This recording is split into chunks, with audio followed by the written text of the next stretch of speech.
So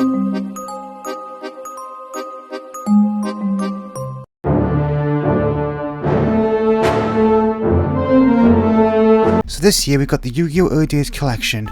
In addition to reminding people why a lot of early Yu-Gi-Oh wasn't very good, and releasing most of the good Game Boy Advance games, it also came with a QCR Harpie's Feather Duster, a nice throwback to one of the main reasons many of us growing up in the 2000s were so excited to pick these games up back in the day, the promos. Yes, we all enjoyed the games, but let's be honest here, some of the most fun we had back then was busting out a promo like Harpie's on our unsuspecting schoolmates and watching the light leave their eyes. What, just me? Okay, fair enough. Of course, not every video game promo was that good. In fact, sometimes we would buy these games and open pieces of cardboard so bad it made us never want to see them again out of embarrassment, and also often made us realise just how bad cards in the anime actually were, as many cards on this list, spoiler alert, were taken from the show wholesale with no consideration for balancing for the real game.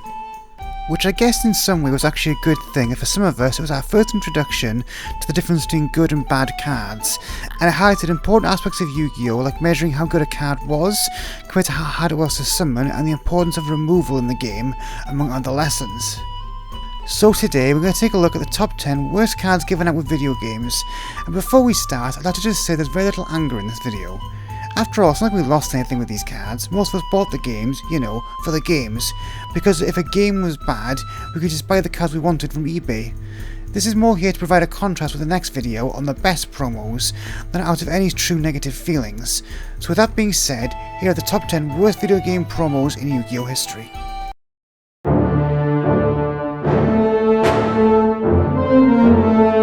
To illustrate the point that we're not being completely negative with this list, we're going to start things off with an actually decent effect. You see, in addition to sharing stats with the original Dark Magician Knight can also destroy a monster on summon. A pretty simple effect, yet one that would be pretty good when this card came out, a long time before anti-targeting effects were really a thing. So why is this card on the list then? Well, because a better Raigeki break isn't worth playing a minimum of 2 bricks, that's why. Yes, this is what I meant when I said many of these anime original cards weren't balanced well for the TCG. You see, as its name suggests, this card requires a Dark Magician to summon itself, a card that despite its iconic status has never actually been that good, and until its modern support was barely even playable, a thing way to summon it outside of just drawing it and tribute summoning was skilled Dark Magician. So in order to get this Raigeki break on legs with decent attack points out, you need to either get 2 tributes on the board and hard draw Dark Magician, or play skilled in 3 spells. And even if somehow you did all this, you still needed an unsearchable spell in Knight's title to make the Knight, and I'll remind you, all this card offers is in effect several traps did at the time for much less investment. A classic example of a card designed only for one scene in the anime and not altered much at all for release. This card was clearly only made for young kids wanting a Yu-Gi card from the show, but I will admit it's a bit better in the real world than it was in the anime, where it was literally just Dark Magician but a warrior. Something that Joey openly admitted was only done so he could use his Deck Master effect on it. So whenever in the anime says how bad a card is and it's only useful for its type, who am I to argue? However, it having a decent removal effect keeps it at number 10, and not the worst Dark Magician refin to come out of video games, spoiler alert.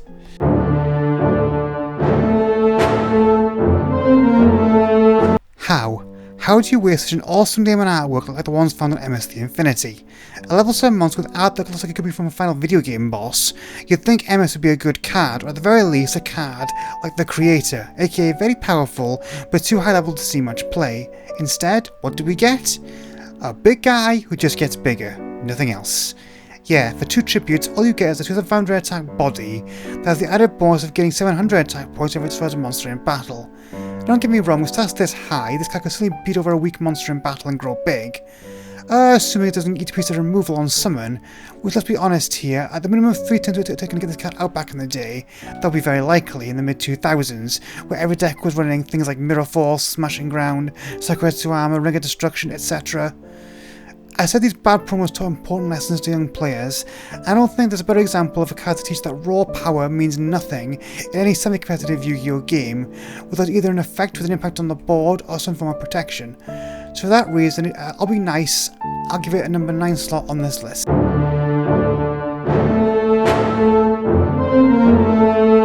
Why is it when a competitively good card comes from a Yu-Gi-Oh video game, the other cards are often terrible?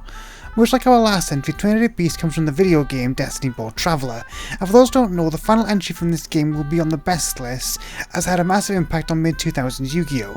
Trinity Beast, on the other hand, is such an uninterestingly bad card, I barely have anything to say about it. As simple as it gets, all this one tribute 1700 attack monster can do is attack twice a turn, so I guess with it being a two-headed monster, it's kind of a flavour win. However, other than that, all we have is a monster with level 4 stats with a tribute cost, an attribute and type combination with barely any support at the time, and an effect to attack twice a turn that really doesn't do that much for the cost of a tribute summon, especially when this card was released, as 1, the format had a lot of big defenders at the time that it couldn't punch over, and 2, it was fighting for space versus far better tribute summon monsters in the Monarchs, most of which were cheap to get thanks to such like reprints at this point, making it even less viable than it already was.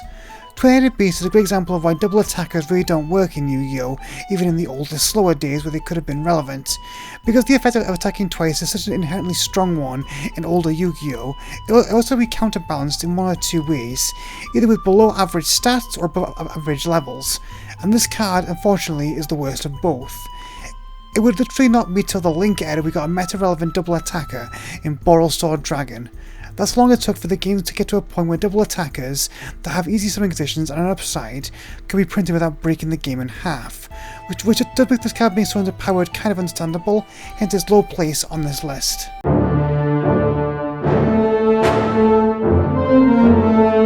So back when Yu-Gi-Oh! First came out, several cards released in the very first set, Legend of the Blue Eyes White Dragon, with the sole intention of granting a specific kind of attribute or type of monster a 300-point buff.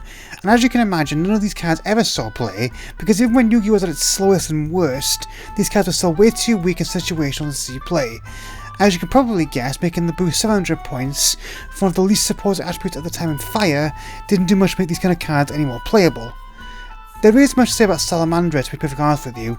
Even in very early Yu-Gi-Oh! An equip needed to grant a minimum of 1000 attack points to see play, usually with anything lower requiring some kind of bonus effect. And the first time Fire cards saw any real play in Yu-Gi-Oh! When Volcanics came out, almost half a decade later.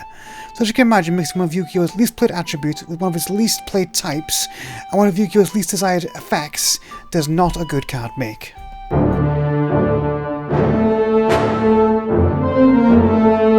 Okay, so this card came out while I was taking a break from Yu-Gi-Oh! And I generally had to do a double take to make sure this thing was actually real, because I cannot believe that they would print something like this after the first couple of years of the game. A level 3 Fire, Warm Worm, lovely name by the way, mills 3 cards from the opponent when destroyed in battle. And that's it. At this point, I'd like to remind you this card came out in 2009! So not only does this card have no synergy with any of the other worm monsters, but it is literally a worse version of a card that came out over half a decade before it in Needleworm, a card that not only mills 5 cards as opposed to 3, but was also a flip monster, meaning it was both easier to trigger and repeatable with Book of Moon-like effects. On top of that, I genuinely cannot think of a worse time to use such a card than in the middle of 2009, aka format dominated by Light Sworn. Yes, when this card that mills came out, arguably the best deck in the game, was the best self-mill deck in Yu-Gi-Oh! At this point. So not only was this card a bad card already, it was actively making playing versus the best deck in the game at the time harder, essentially giving them a free Lila mill. So yeah, awful name, worse than a card with a similar effect from half a decade ago, and it actively sabotaged you versus the best deck of its era. That's more than deserving of the number 6 spot on this list.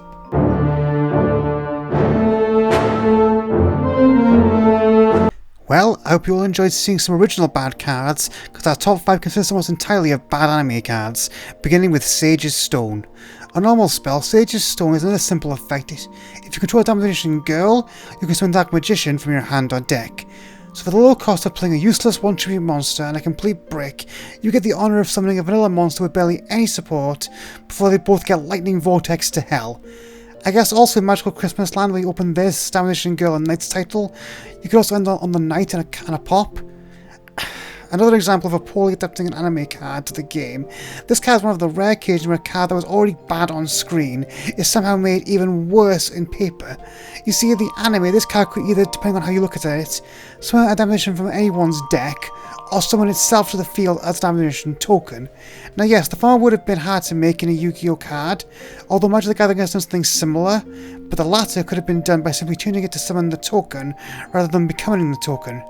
Now this wouldn't make the card good, it would still have been a bricky card, whose purpose is to summon a vanilla using another brick, but it would have been slightly higher on this list if it only required you to play 2 bad cards, as opposed to 3.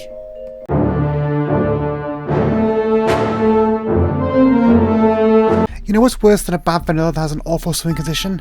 A bad vanilla with an awful swing condition, whose trap card that summons it is much better than the card it summons. Now on their own, both Metal Red Eyes and Metal Zoa are the same kind of bad cards we've seen throughout this list. You know, big monsters from the anime with bad or no effects, you play, sell bricks to get out. Although that's all these cards were, they may actually be a lot lower on this list, but at least these 2 can be summoned from the deck, meaning we need to draw 1 brick to play them. However, what puts these cards so high on this list is that unlike every other bad card that needs other cards to summon them, these cards don't just require you to remove a high-attacking monster from your field, but also an actually powerful for its time card in Metal Morph. You see, to summon these 2 vanillas, you've got to activate Metal Morph, a trap that then equips itself to a monster, and if that monster is one of the vanilla versions of one of these cards, you send both to the grave and summon that card from the deck.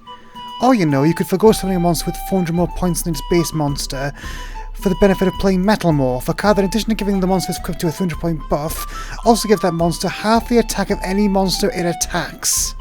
Now granted, this effect only works when you're on the offense, but a pseudo-honest effect during the very early days of Yu-Gi-Oh! Is far stronger than an easy to remove, hard to summon vanilla. So why, if you had even the slightest idea of playing this game, would you ever play these cards? This is why these cards are above other anime cards for the record, because even a kid who picked up these cards, be like Joey or Bandit Keith, would likely realise how much more they were winning with just Metal Morph, and then ditch these other 2 cards, which is what keeps it out of the top 3 by the way, because I guess there could be a learning experience for some kids. So yeah, just as bad as every other terrible anime promo, with the added benefit of MS Team one of Yu-Gi-Oh's first good trap cards, more than qualifies these cards for the number 4 spot on this list.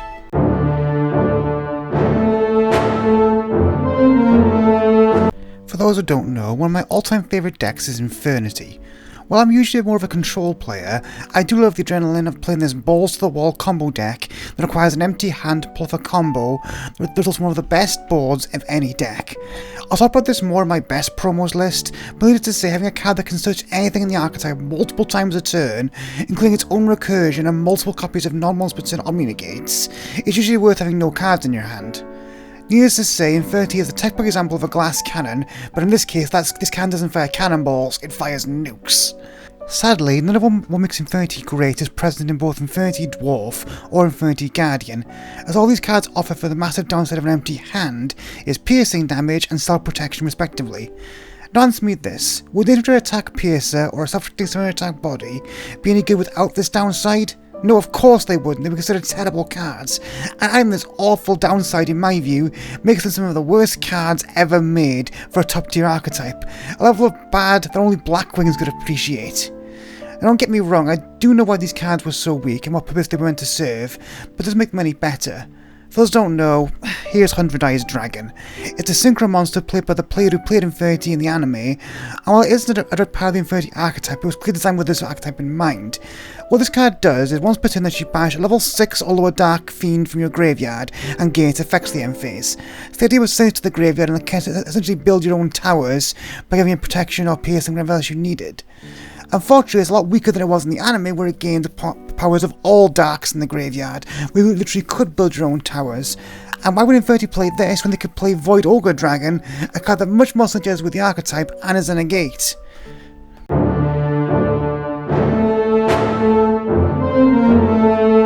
We're in the top 2 now to go for some real shit. As these last 2 cards aren't just some of the worst video game promos ever made, they're 2 of the worst cards ever printed, for no other purpose than to sell a few more copies of these games to kids who saw these cards in the anime. Now I know that I've placed a lot of cards on this list, but these 2, oh my god, the level of badness is about to go through the roof. They are both boss monsters with large stats and some of the hardest summon conditions in Yu-Gi-Oh! History. They may have worked when they appeared in the anime, but when faced off against any player who actually knows what they're doing and plays somewhat optimally, just fall apart. First up, we've got Perfectly Ultimate Great Morph. I'm sure for some of you this is a surprise this is not number 1, because this is one of the most notoriously hard to summon cards in Yu-Gi-Oh history. So how do you get this thing out? Well, firstly, you summon a normal monster with 300 attack points called Petite Morph. Then you equip it with Cocoon of Evolution, which gives it 2000 defense points. Then you wait 5 turns to get this card out. And what do you get for that? A 3/5 vanilla. That's it. Okay, so let's go through everything wrong with this, shall we? First of all, Petite Morph has to be face up to equip it, so you gotta put it in attack mode, then turn to defense next turn, hoping to God it's not destroyed. Then you need to draw the equip, which is not very easy to search. Equip it to the monster, it's got 2000 defense points. Better hope you wanted to have a tribute monster at that point. Then you gotta wait 5 turns to get this card out.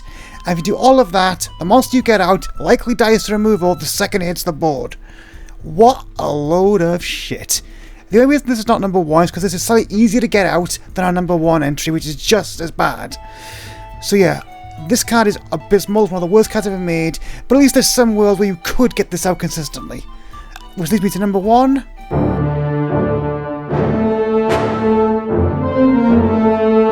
Now, if you know anything about Yu-Gi-Oh game promos, you probably knew what number 1 was going to be. Unless you really thought it was going to be Great Morph, I guess.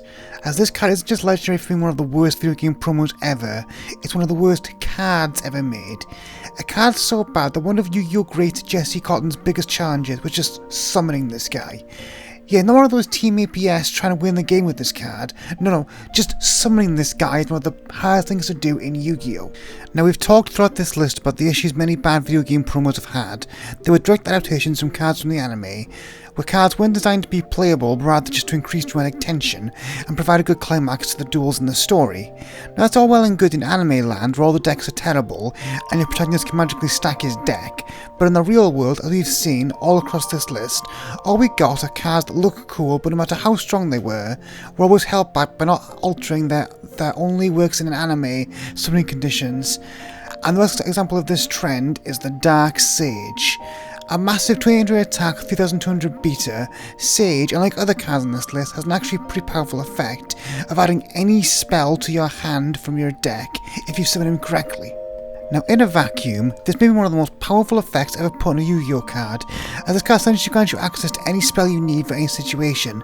Need a board wipe like Dark Color Regeki? No problem. Want a powerful draw card like Pot of Greed or Graceful Charity? Why not? Want a game-breaking card like Dimension Infusion? Go right ahead. So how can a card with this strong an effect be not just a bad card, but one of the worst cards ever printed, you ask? By having, without a shadow of a doubt, the worst summoning condition ever printed on a Yu-Gi-Oh card. One so bad that this card could literally say if you summon this card you win the game, and it would still be unplayable. That's how. That is because to summon this card, you first need Dark Magician on the field, and all the problems I listed with the Knight are still present here, so not a good start. Next, you need a Time Wizard on the field, which admittedly can be searched by Sangan, Witch, or summoned by Shining Angel, so at least it's more accessible than Dark Magician. So what now, you tribute them both to summon this card? Oh no, if only. No, you gotta activate Time Wizard's effect. You see, Time Wizard can actually be a pretty powerful card if you're lucky enough, as if you get a coin toss right it becomes Raigeki, nuking all your opponent's field, and it's this effect that lets you summon the Dark Sage if we call it right. So okay, in the best case scenario, you get a free direct attack and a spell of your choice. But at worst, if Time Wizard fails, oh, what happens then? Your own board blows up. And not only will Time Wizard wipe your field if you call the flip wrong, but worse, it will also burn you for half the attack of all the monsters it took out.